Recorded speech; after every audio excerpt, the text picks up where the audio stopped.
Now that you know how to cook a steak, learn how to season a steak like a top chef. Steak searing tricks. Reverse sear for cooking. This method has become increasingly popular, and for good reason. It's a great method because it gives you some free time while the steak cooks in the oven. With a quick, final sear on the stove to caramelize the exterior.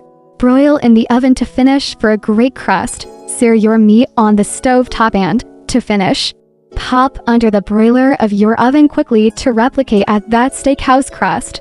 Steak cooking myths debunked. Sear over high heat to lock in juices. Not true. Searing over high heat does indeed help to create the beautiful crust on the exterior of the steak, but it does not affect the juiciness of a steak. This is determined by the cut of meat you are using and the manner in which you are cooking it. Regardless of the cut of steak, it all comes down to the cooking method. If you overcook, you might as well throw it in the trash. So, with larger cuts of meat, start in a cooler area of your grill, then transfer to the hotter area to finish. This will caramelize the outside crust without overcooking the interior. For a leaner meat, do the opposite, hotter to cooler. Only flip the steak once or the meat will dry out. False.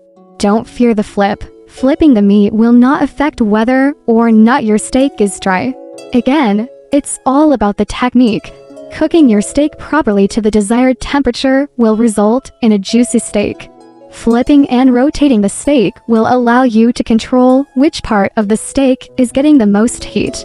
If one side of the steak is cooking faster than the other, flip. How to properly season and sear a steak.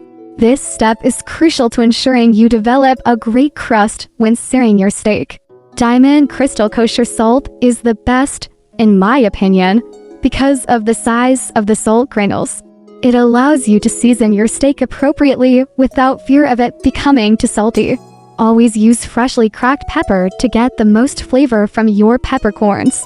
Add steak to preheated skillet and allow to cook, undisturbed, for about 3 to 4 minutes before flipping.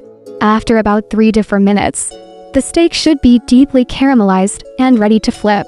Cook for an additional 2 minutes on the other side for medium rare. Adjust cook times for desired doneness and thickness of the steak. Once the steak has been seared on both sides, add a few tablespoons of unsalted butter and flavorings of your choice.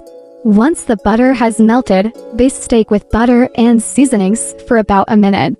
This technique is done at the end of cooking to prevent the butter from burning. If added too early on in the searing process, the milk solids in the butter will burn, resulting in a bitter-tasting steak. Remove steak from the skillet and allow to rest on your cutting board. Loosely tie your steak with foil while resting to keep it warm. Slice steak against the grain and serve with your favorite sides.